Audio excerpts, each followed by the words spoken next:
नमस्कार। इस विशेष कार्यक्रम में आप सभी दर्शकों का बहुत बहुत स्वागत है। मैं हूं असीम मिश्रा। जैसा कि आप सभी जानते हैं कि अंतरिक्ष विज्ञान की दुनिया में भारत के कदम अब और भी आगे बढ़ रहे हैं। साल 2025 तक भारत की जो स्पेस इकोनॉमी है, जो अंतरिक्ष अर्थव्यवस्था है, वो लगभग 13 अरब डॉलर तक उसके पहुंचने का अनुमान जताया जा रहा है। और भारत की अंतरिक्ष में बढ़ती कामयाबी से अमेरिका और चीन जैसे देश भी काफी हैरान हैं। एक रिपोर्ट के मुताबिक आने वाले दिनों में उपग्रह प्रक्षेपण सेवा खंड में सबसे तेज वृद्धि होगी और इसमें भी निजी भागीदारी सबसे ज्यादा होगी।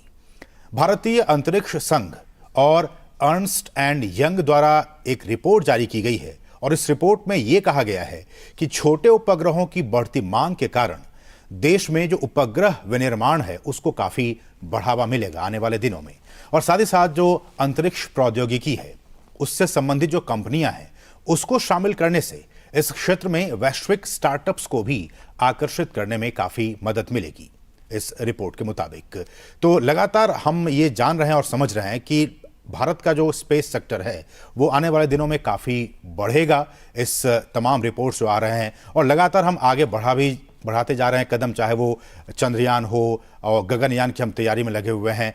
तो लगातार ये सारी चीजें भारत की एक सुनहरी तस्वीर पेश कर रही है।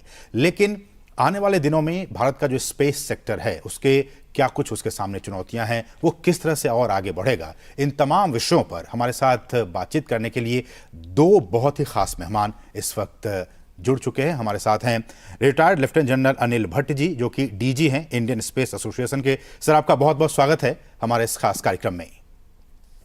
और साथ ही साथ हमारे साथ दूसरे खास मेहमान हैं अजय लेले जी, जो कि अंतरिक्ष मामलों के जानकार हैं। अजय सर, आपका भी बहुत बहुत स्वागत है। लेकिन अनिल सर, मैं आपसे शुरुआत करना चाहूँगा। और जैसा कि हमने कहा कि जिस तरह से जो अंतरिक्ष प्रौद्योगिकी है, स्पेस सेक्टर है भारत का, वो लगातार आगे बढ़ता जा रहा है। भारत की सरकार ने इस दिशा में लगातार काम भी किया है। अब इसको प्राइवेट सेक्टर के लिए भी खोलने का काम किया गया है। ऐसे में आज की तारीख में स्पेस सेक्टर को, अंतरिक्ष क्षेत्र को, भारत का जो स्पेस सेक्टर है उसको आप कहां पाते हैं? देखिए, हमारा अगर हम पुराने 60 साल से देखें तो इसरो ने एक बहुत ही अच्छा और हाई ग्रेड काम किया है। आज हम दुनिया के स्पेस क्लब में, मतलब स्पेस फेयरिंग नेशन में अगर एक हैं और हमारी एक रेपुटेशन है, और जिसका नतीजा ये है कि चंद्रयान 23 तारीख को होपफुली मून लैंड करेगा। ये क्षमताएं आई हैं हमारे इसरो से। बिल्कुल। पर 2020 जून में हमारी सरकार ने एक बहुत अहम कदम लिया और वो कदम था कि उन्होंने डिक्लेयर किया कि अब प्राइवेट सेक्टर को भी स्पेस के सब डोमेन में काम करने की अनुमति दी जाए जी। और उसके फलस्वरूप ही इसी साल अप्रैल में हमारी पहली स्पेस पॉलिसी आई है, जिस स्पेस पॉलिसी ने प्राइवेट सेक्टर को सारे डोमेन्स, यानी कि जो भी स्पेस की एक्टिविटीज है, जितने वर्टिकल्स हैं उसमें काम करने के लिए परमिशन दी। बल्कि उस परमिशन में आखिरी परमिशन ये भी है कि एस्ट्रॉइड माइनिंग तक अगर प्राइवेट सेक्टर्स क्षमता रखें तो वो कर सकते। ये जो गवर्नमेंट का एक रेगुलेटरी मदद हुई, नए कानून बनाए गए जिसके वनस्पत स्पेस और आगे डेवलप कर पाए, इसका एक डायरेक्ट रिजल्ट ये हुआ है कि 2020 से और अभी तक जहां की 25 से 30 सिर्फ बड़ी स्पेस कंपनियां थी, आज हमारे पास 148 स्टार्टअप्स हैं जो कि स्पेस के डोमेन में काम करते हैं। बिल्कुल। और इन्हीं रेगुलेटरी अपॉर्चुनिटीज के अलावा इसरो और इनस्पेस एक जो नई ऑर्गेनाइजेशन बनाई है स्पेस को प्रमोट करने के लिए, उसकी मदद से आज पहले साल में ये हाल है कि पिछले साल में भारत से ही OneWeb ने 72 प्राइवेट सैटेलाइट्स को 2 लॉन्च में लॉन्च किया। हमारी एक स्टार्टअप है जिसने एक रॉकेट को सब ऑर्बिटल, उसमें रॉकेट को फायर किया, स्काई रूट में, विक्रम एस। तीन स्टार्टअप्स हैं जिनकी छोटी सैटेलाइट्स स्पेस में। एक ही साल के अंदर ये काफी क्षमताएं हैं जो कि हमारी स्टार्टअप्स जो कि 2 से 4 साल पुरानी हैं वो कर पाए। बिल्कुल। जैसा आपने बोला, और जैसे कि हमने जो EY की रिपोर्ट में निकाला था, और आगे अभी एक PwC की रिपोर्ट में भी जो आया है, अगले 10 साल में कम से कम 8 से 10% स्पेस इकोनॉमी का हिंदुस्तान में ग्रोथ हुई। बिल्कुल। और जो रिपोर्ट आप बता रहे हैं उसमें भी यही कि आने वाले 2 सालों में 2025 तक ही कहा जा रहा है कि जो स्पेस इकोनॉमी है वो लगभग 13 अरब डॉलर का होने वाला है। तो अजय सर, ऐसे में जब ये पॉलिसी आई कि अब इस प्राइवेट सेक्टर को भी खोल दिया गया स्पेस के सेक्टर में, हालांकि इसकी कुछ पॉकेट्स से आलोचना भी हुई कि बहुत ही क्रिटिकल ये एक सेक्टर है और इसके जो आयाम हैं, इसके जो नतीजे होंगे वो कहीं ना कहीं अगर आप प्राइवेट सेक्टर को दे देते हैं तो उसका एक गलत इम्पैक्ट भी पड़ सकता है।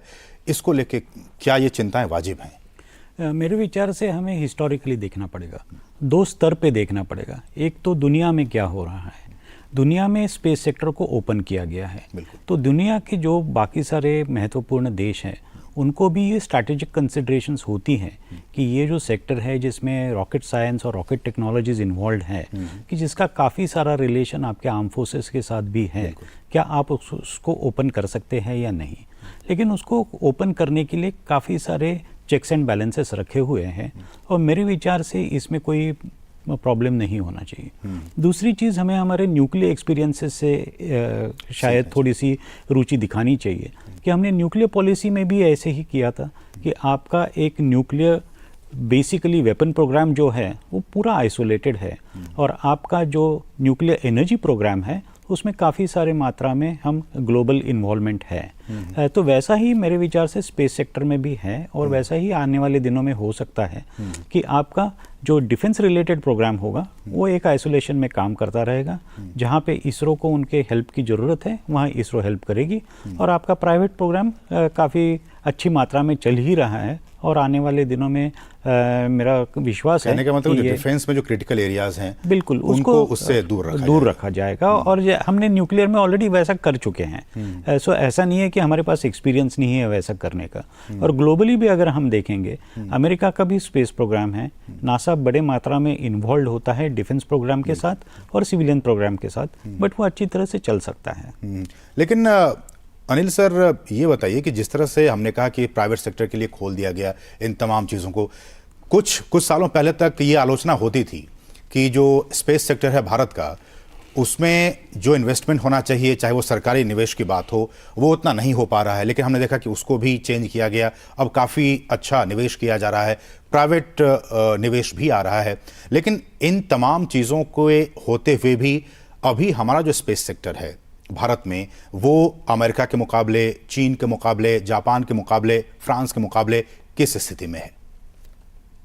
अच्छा देखिए, हमको ये तो मानना ही पड़ेगा कि अमेरिका की शुरुआत भी हमसे कहीं पहले हुई थी और आज के दिन में भी उन्होंने अपने प्राइवेट सेक्टर को करीब 15 से 20 साल पहले ओपन कर, बल्कि उनका प्राइवेट सेक्टर आज के दिन में नासा सिर्फ स्पेशलाइज्ड डोमेन में ही रह गया है और प्राइवेट सेक्टर को बहुत ज्यादा से ज्यादा एक्टिविटी में इन्वॉल्व कर। तो आपको पता है कि फैल्कन जो मेन जो इंटरनेशनल स्पेस स्टेशन है उस पे जो एस्ट्रोनॉट्स भी जाते हैं वो एक प्राइवेट कंपनी की मदद, उसके स्पेसशिप की मदद से जाते हैं, ना कि नासा से या किसी से। सोयूज के बाद में जो बनाया गया वो एलोन मस्क की कंपनी ने वो बनाई है, जो कि आज एस्ट्रोनॉट्स को भेज रही है। और आगे भी आर्टेमिस प्रोग्राम जो कि मून में जाने के लिए यूएसए का प्रोग्राम है, उसमें भी उनके प्राइवेट सेक्टर का काफी लेकिन जो चीजें 10-15 साल पहले अमेरिका में होने लगी थी वो हमने 2020 में करने का निश्चय किया। बिल्कुल। थोड़ा सा उसमें कुछ समय लगेगा हमारे यहाँ भी ग्रोथ होने में, वो ग्रोथ अभी हम थोड़ा सा डेफिनेटली अमेरिका से थोड़े पीछे। पूरे स्पेस प्रोग्राम में वो कौन कौन से सेक्टर्स होंगे, वो कौन कौन सी जगहें होंगी जहां की आपको लगता है कि प्राइवेट जो प्लेयर्स हैं वो अपना रोल प्ले कर सकते हैं बहुत ही अच्छे से?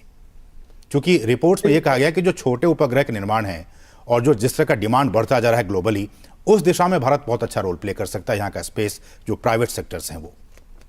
देखिए, मैं आपको बताना चाहूंगा कि जो पहले ये सब जगह ही एक सॉवरेन डोमेन था स्पेस, चाहे वो आईएसआर जो कि डिफेंस के लिए था, इंटेलिजेंस सर्वेलेंस एंड रेकी, ये पीएनटी यानी कि navigation, communication, space situational awareness, marine domain awareness और वेदर, सारे इस्तेमाल ज्यादा डिफेंस फोर्सेस के लिए। और आज के दिन ये सारे यूसेजेस प्राइवेट सेक्टर को, रिमोट सेंसिंग का इस्तेमाल कहीं ज्यादा एग्रीकल्चर और एक्टिविटीज में हो रहा है। कम्युनिकेशन की एक्टिविटीज में अब लो अर्थ ऑर्बिट की कम्युनिकेशन जो है वो प्राइवेट यूसेज में अब ज्यादा आ जाएंगी। नेविगेशन के लिए भी आज हम जब गूगल यूज करते हैं या हम इंडियन मैपल यूज करते हैं तो हम सैटेलाइट्स का इस्तेमाल कर रहे हैं, जो कि हर एक आदमी, हर एक व्यक्ति, हर एक प्राइवेट प्लेयर एक जगह से दूसरी जगह जाने में। जैसे आपको पता है कि जब पहला जीपीएस भी बना था वो सिर्फ अमेरिका में डिफेंस फोर्सेस के लिए बना था। अब तो हमारे पास भी नाविक है। आज के दिन में जीपीएस या जो भी सिस्टम हो, नाविक सिस्टम हो या कोई भी सिस्टम हो, इसका यूज प्राइवेट सेक्टर में कई ज्यादा स्पेस के यूज थे, चाहे वो रिमोट सेंसिंग हो, चाहे वो पीएनटी हो, चाहे वो कम्युनिकेशन हो, चाहे वो वेदर हो। अब उसके इस्तेमाल प्राइवेट सेक्टर में ज्यादा बढ़, और जैसे ये ज्यादा प्राइवेट सेक्टर में बढ़ रहे हैं तो प्राइवेट कंपनीज ही इसमें आकर ये चीजें प्रोवाइड करें। बिल्कुल, आपने सही कहा कि बिल्कुल कि जो चीजें स्थिति थी, आपने कहा कि अमेरिका का नासा बहुत पहले से जो रिफॉर्म्स की दिशा में आगे बढ़ा और वो हमसे काफी आगे, लेकिन अब जो केंद्र की मोदी सरकार है वो भी लगातार इस दिशा में काम कर रही है। प्राइवेट सेक्टर्स को हमने खोलने का काम किया। और अजय सर, हम ये भी जानते हैं कि हमारा जो स्पेस प्रोग्राम्स हैं, हमारे जो सैटेलाइट्स हैं, प्रधानमंत्री ने एक बात भी कही थी कि एक सार्क सैटेलाइट हो, न सिर्फ भारत के लिए बल्कि जो सार्क कंट्रीज़ हैं उनके लिए भी हम उसको मदद कर सकें। तो इसको आप कैसे देखते हैं, किस तरह की ये डिप्लोमेसी है? इसी मेरे विचार से स्पेस डिप्लोमेसी काफ़ी हद तक आगे बढ़ चुकी है। सार्क सैटेलाइट नहीं हो पाया क्योंकि पाकिस्तान उसमें शामिल नहीं होना चाह रहा था, लेकिन हमने साउथ एशिया सैटेलाइट कर दिया। जब हमने साउथ एशिया सैटेलाइट कर दिया तब हम भी उससे सीख रहे हैं। हमें पता चला कि हमारे पास जो छोटे छोटे कंट्रीज़ हैं, नेपाल जैसी कंट्री है, भूटान जैसी कंट्री है, कि इनके पास इंफ्रास्ट्रक्चर भी नहीं है ग्राउंड सिस्टम को एस्टैब्लिश करने के लिए। तो हमने खाली सैटेलाइट नहीं दिया है, हमने उनका ग्राउंड इंफ्रास्ट्रक्चर भी डेवलप किया है। दूसरी चीज़, हमारा जो नाविक का सिग्नल है, जो मिलिट्री ग्रेड सिग्नल नहीं होगा, वो सिग्नल हम बाकी कंट्रीज़ को देने के लिए भी तैयार हैं। तो हमें ये देखना चाहिए कि जिसको हम सॉफ्ट पावर बोलते हैं या सॉफ्ट डिप्लोमेसी बोलते हैं, उसमें स्पेस सेक्टर को हमने कैसे यूज़ किया है। अगर हम ब्रिक्स का प्रावधान देखें तो उसमें भी स्पेस हैं। अगर हम इंडो यूएस डील देखें रिसेंटली जो हुआ था प्राइम मिनिस्टर के विजिट में, तब भी स्पेस भारी मात्रा में था। तो हम स्पेस का काफ़ी अच्छी मात्रा में डिप्लोमेसी के लिए, इकोनॉमिक के लिए यूज़ कर रहे हैं। लेकिन अनिल सर, इन तमाम चीज़ों को जब स्पेस सेक्टर को हमने खोल दिया, तमाम प्राइवेट प्लेयर्स इन्वॉल्व हो रहे हैं, अमेरिका भी इंटरेस्ट ले रहा है, चाइना इंटरेस्ट ले रहा है, लेकिन बहुत से लोग ये कहते हैं कि जो डेटा कलेक्ट करेंगे हमारे सैटेलाइट्स या इसरो के थ्रू, जो डेटा कलेक्शन होगा, उस डेटा को शेयर क्या हम करेंगे, क्या शेयर करना उचित होगा? अच्छा, देखिए, आज के दिन में भी जैसे रिमोट सेंसिंग का डाटा है, वो सिर्फ इंडियन इसरो की सैटेलाइट से ही नहीं मिलता है। हम भी आज के दिन में इंटरनेशनल सैटेलाइट से, यानी कि जैसे मैक्सर हुआ, प्लैनेट एम हुआ, और कंपनियां हैं, उनसे डाटा लेके उस डाटा को एनालाइज करते। और ये निश्चय ही है कि जो हम हाईली सेंसिटिव डाटा बनाएंगे और कलेक्ट करेंगे, उस पे कंट्रोल रहेगा। कुछ से जो मोस्ट सेंसिटिव एरियाज का डाटा होगा, ये जो डाटा ऐसा होगा कि जिसकी सेंसिटिविटी ज्यादा है, उसको डेफिनेटली शेयर नहीं किया जाएगा। तो बहुत सा ऐसा डाटा है जो कि आज के दिन में भी ओपन सोर्स में अवेलेबल है, या आज के दिन में भी इंटरनेशनली अवेलेबल है, और इसके नॉर्म्स हैं, और वो नॉर्म्स हमको अपने यहाँ भी बनाने पड़ेंगे कि उसको कंट्रोल करना पड़ेगा। तो पर क्या एक ऐसे में क्या security इंडियन को- गवर्नमेंट सर ये कह सकती है कि हम ये सेंसिटिव डेटा है, हम इसको शेयर नहीं कर सकते हैं? क्या ये भारत कह सकता है आने वाले दिनों में? ये चेक्स एंड बैलेंसेस तो डेफिनेटली भारत को बनाने पड़ेंगे, और हर एक देश, हर एक सॉवरेन देश अपने के लिए बनाता है। और जो जो डाटा हमारे लिए सेंसिटिव है और जो इलाकों का डाटा हम चाहेंगे कि वो ओपन डोमेन में ना आए, उसको डेफिनेटली भारतीय सरकार कंट्रोल में रखेगी। अजय सर, आपका क्या कहना है कि चूंकि डेटा को लेके बहुत सारी होती है कि हम ये डेटा नहीं रिलीज कर सकते हैं, नहीं शेयर कर सकते हैं, और जब हमने खोल दिया है प्राइवेट सेक्टर के लिए, बाकी कंपनियां इन्वेस्ट करेंगी तो वो चाहेंगे कि हमें वो डेटा मिले। इसमें दो तीन चीज़ें हैं। एक तो और चाइना का एग्जांपल हमारे पास है कि वो डेटा किस तरह से मिसयूज करता है। बिल्कुल। एक तो हमारा ऑलरेडी पॉलिसी हो चुका है कि प्राइवेट सेक्टर क्या कर सकता है। जो अप्रैल में पॉलिसी आया था उसमें प्राइवेट सेक्टर को बेसिकली चेक्स एंड बैलेंसेस और उन्हें क्या करने की ज़रूरत है वो देखा गया है। दूसरी चीज़, अब हमें ये देखना पड़ेगा कि 21st सेंचुरी में स्पेस डोमेन का महत्व क्या है, और क्या खाली गवर्नमेंट कंट्रोल स्पेस डोमेन ही स्ट्रैटेजिक यूजेस के लिए हो सकता है। हम यूक्रेन वॉर का एग्जाम्पल देखेंगे तो प्राइवेट सेक्टर ने या प्राइवेट स्पेस एजेंसीज ने बहुत बड़ी मात्रा में यूक्रेन को हेल्प किया है सैटेलाइट डेटा देने के लिए। तो हमें ऐसे कंपार्टमेंटलाइज्ड व्यू नहीं रखना चाहिए कि ये डेटा खाली हमारा होगा, ये खाली प्राइवेट सेक्टर का होगा। प्रॉपर चेक बैलेंस तो हमें चेक एंड बैलेंसेस तो हो गए ही हो गए। जैसा मैंने आपको एग्जांपल दिया था नाविक का, नाविक का सिग्नल 2 ग्रेड्स होते हैं, एक सिविलियन ग्रेड सिग्नल होता है, एक मिलिट्री ग्रेड सिग्नल होता है। तो वो हम मिलिट्री ग्रेड सिग्नल किसी के साथ शेयर नहीं कर सकते, सो हम खाली सिविलियन ग्रेड सिग्नल शेयर करते हैं। तो वैसे ही बाकी सैटेलाइट का भी जो डेटा होगा, क्योंकि अगर प्राइवेट सैटेलाइट का डेटा होगा तो हमें पता नहीं होगा कि वो डेटा किस के लिए किया जा रहा है और कैसे उसका फाइनल यूटिलाइजेशन होगा। लेकिन जो एक्सक्लूसिवली डिफेंस सैटेलाइट्स हो गए उसका डेटा तो मेरे विचार से कहीं और जाने की संभावना नहीं है। लेकिन हमें ये जरूर देखना पड़ेगा कि private sector even for strategic usage काफ़ी बड़ी मात्रा में यूज में आ सकता है, और ऑनगोइंग यूक्रेन वॉर उसका एग्जाम्पल है। बिल्कुल।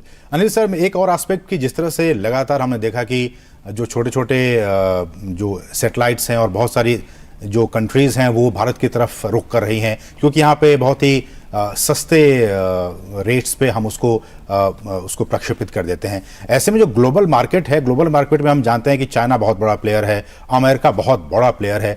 ऐसे में भारत धीरे धीरे ही सही अपने आप को किस तरह से एस्टैब्लिश करने की कोशिश कर रहा है इस पूरे कमर्शियलाइज्ड सेक्टर में? देखिए, पहले तो एक बड़े लॉन्च है जिसके बारे में अभी उन्होंने अजय रेवे ने मेंशन भी किया, PSLV से GSLV से जो हमारे लॉन्चेज होते हैं, और जैसे 36 OneWeb की सैटेलाइट 36 और 36 इंडिया से लॉन्च हुई, और एक जमाने तक 104 सैटेलाइट लॉन्च करने का हमारा रिकॉर्ड था। एक तो वो क्षमता है, और एक नई क्षमता जो आज के दिन में आ रही है वो है स्मॉल सैटेलाइट लॉन्च व्हीकल, जो कि इसरो ने सक्सेसफुली लॉन्च की, और अब उस टेक्नोलॉजी को प्राइवेट सेक्टर को ट्रांसफर कर।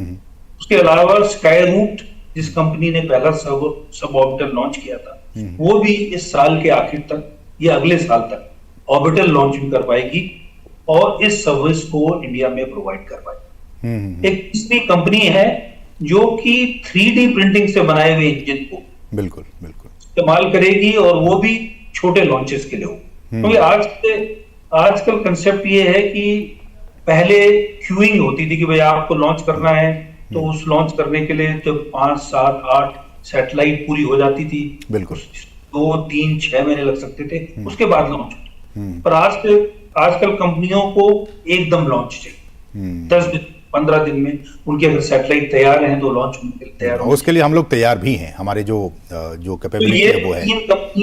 ये SSLV की टेक्नोलॉजी जिसको ट्रांसफर होगी, और अकली कूल और स्काई रूट, इन सब के पास ये क्षमताएं होंगी कि ये कर पाए। ठीक है सर, एक और आपने जो बात कही, कंपटीशन है कीमत का, और इसमें आज के दिन में तो स्टारलिंक सबसे जो उनकी कंपनी है, एलोन मस्क की कंपनी है, वो सबसे कॉम्पिटिटिव रेट प्रोवाइड कर। अनिल सर, मेरा सवाल ये कि जिस तरह से अभी हमने चंद्रयान 3 को भेजा है, हम सभी ये उम्मीद कर रहे हैं, पूरा भारतवासी ये उम्मीद कर रहा है कि जो सॉफ्ट लैंडिंग है वो उसकी हो सके। कुछ फेल्योर्स हो गए थे, कुछ एरर्स आ गई थी चंद्रयान 2 में, जिसकी वजह से ये नहीं हो पाया था। तो चंद्रयान 3 में हम कितने आशान्वित हैं और हमने उस एरर्स को कैसे ठीक किया, इस पर आपकी प्रतिक्रिया। और दूसरी बात की बहुत जल्दी ही भारत की ये कोशिश है कि गगनयान जो मैन्ड मिशन होगा उसको भी हम लॉन्च करें, इस पर आपकी प्रतिक्रिया। हम उसके लिए कितने तैयार हैं, भारत कितना तैयार है? पहले तो मैं चंद्रयान-3 के बारे में बोलना चाहूंगा जी कि चंद्रयान-2 में जो भी खामियां रह गई थी उनको हमारे इसरो के साइंटिस्ट ने काफी डीपली एनालाइज किया है और इस बार इस तरीके से बनाया है, फुल प्रूफ बनाने की कोशिश की है कि ये पूरी तरह सक्सेसफुल। अब मेरा पूरा विश्वास है कि 23 अगस्त को हमारा ये सॉफ्ट लैंडिंग बिल्कुल सक्सेसफुल रहेगा। ठीक। और आगे जैसे आप कह रहे हैं गगनयान मिशन भी प्लान के हिसाब से चल रहा है और मुझे पूरा विश्वास है कि वो भी आगे जाकर इसरो की जो मेहनत है वो रिजल्ट उसका आएगा और वो भी सक्सेसफुल। ठीक है अजय सर, आपकी प्रतिक्रिया दोनों ही विषयों पे कि हमने उस एरर से क्या कुछ सीखा, और गगनयान एक बहुत बड़ा मिशन है, हम उस क्लब में शामिल हो जाएंगे जिनके की तरफ से वो एक मैन्ड मिशन होता है। आपकी प्रतिक्रिया इस पर? चांद्रयान-3 तो अब चंद्रमा की कक्षा में पहुंच चुका है, सो अब खाली इंतजार है 23 तारीख को उसका लैंड होने का। क्योंकि इसरो ने काफ़ी सारे चेक्स एंड बैलेंसेस रखे हैं। उन्होंने उनका जो एल्गोरिदम होता है, सॉफ्टवेयर एल्गोरिदम, जो अगर कोई प्रॉब्लम आ जाए तो आपको अल्टरनेटिव मैकेनिज्म्स दे सकता है, वो काफ़ी स्ट्रॉन्ग किया है। लैंडर का वेट बढ़ा दिया है, लैंडर के जो लेग्स है उसको काफ़ी स्टर्डी कर दिया है, बिकॉज आपको 4 किलोमीटर पर सेकंड से अराउंड 5 किलोमीटर्स के बाद लैंडर को नीचे डालने की ज़रूरत होगी। सो लास्ट 4 फीट में उसका फ्री फॉल होगा, तो आपको स्ट्रॉन्गर लेग्स चाहिए, वो ऑलरेडी इसरो कर चुका है। गगनयान प्रोग्राम हमारा डिले हो गया कोविड के कारण। अब इसके बाद फर्स्ट अनमैन्ड व्हीकल चला जाएगा इसरो का, to test all the validity of everything about the vehicle. उसके बाद और एक टेस्ट होगा और फाइनली मेरे विचार से 2025 के एंड तक हम शायद मैन्ड मिशन कर सकते हैं। यहाँ पे मैं और एक प्रोग्राम का जिक्र करना चाहता हूँ जो इसरो लॉन्च करने वाला है, आदित्य L1 करके। ये बेसिकली सन को देखने वाला सैटेलाइट है। मेरे विचार से ग्लोबल परिप्रेक्ष्य में ये बहुत इंपॉर्टेंट मिशन है। चंद्रयान मिशन के होने के बाद तुरंत ही ये मिशन भी लॉन्च हो जाएगा। अनिल सर, आखिर में, बिल्कुल आखिर में एक छोटी छोटी प्रतिक्रिया कि आने वाले दिनों में 2025, 2030, 2047 जब भारत विकसित देश बनने की दिशा में आगे बढ़ रहा है, अभी स्पेस सेक्टर, भारत का अंतरिक्ष क्षेत्र जो है उसको आप कहाँ पाते हैं? मुझे पूरा विश्वास है कि जो हमारी गवर्नमेंट ने निश्चित किया था कि हमारे पास स्पेस इकोनॉमी का मात्र 2.3% हिस्सा है, ये अगले 10 साल में निश्चय ही 8 से 10% तक पहुंच जाएगा। ठीक। और आगे बढ़ने में मेरा विश्वास है कि ये और ज्यादा बढ़ेगा। जिस हिसाब से पूरा एनवायरमेंट प्राइवेट सेक्टर के लिए इंडिया में क्रिएट किया गया है, मुझे पूरा विश्वास है कि हम एक मेजर स्पेस डोमेन में प्लेयर बनेंगे, बन जाएंगे। ठीक है अजय सर, आपकी प्रतिक्रिया? मेरे विचार से हमारा जो अभी तक का ट्रैवल है वो अच्छी तरह से हो रहा है। जैसे ही FDI आएगा उससे ज़्यादा इन्वेस्टमेंट्स आ जाएंगे। जितना जल्दी FDI के ऊपर डिसीजन हो सकता है इतने जल्दी मेरे विचार से इन्वेस्टमेंट्स आ जाएंगे, क्योंकि ग्लोबल स्पेस मार्केट अभी परिपक्व है। अगर हम 10 साल पहले की बात करते तब इतने सारे आपके पास प्रावधान नहीं थे। तब ग्लोबल इंटरनेट नहीं था, स्पेस बेस्ड इंटरनेट नहीं था, IoT के लिए सैटेलाइट्स नहीं थे। सो ये राइट टाइम इन हिस्ट्री है। इंडिया ऑलरेडी उसको समझ चुका है और FDI अगर आ जाएगा तो और जल्दी हमारा प्रोग्रेस हो जाएगा। ठीक है, तो लबोलुबाब ये और समझने की बात यह है कि आने वाले दिनों में, जैसा कि हमारे दोनों ही एक्सपर्ट मेहमान कह रहे हैं, कि जो भारत का जो स्पेस सेक्टर है आने वाले दिनों में उसका जो भविष्य है वो वाकई सुनहरा है। और अगर FDI के जरिए और भी पैसे आएंगे तो और भी इसमें उन्नति होगी और भी विकास होगा, और भारत ग्लोबल फोरम पर एक बहुत ही महत्वपूर्ण खिलाड़ी, एक बड़ा खिलाड़ी और एक बहुत ही विश्वसनीय प्लेयर के तौर पर, देश के तौर पर उभर कर सामने आएगा। फिलहाल इस कार्यक्रम में इतना ही। तो अनिल सर, आपका बहुत बहुत शुक्रिया हमारे साथ जुड़ने के लिए इस बहुत ही महत्वपूर्ण विषय पर, और अजय सर आपका भी बहुत बहुत शुक्रिया हमारे साथ इस कार्यक्रम में जुड़ने के लिए। तो इसके साथ ही इस विशेष कार्यक्रम में बस इतना ही। मुझे और हमारी पूरी टीम को दीजिए अनुमति। नमस्कार।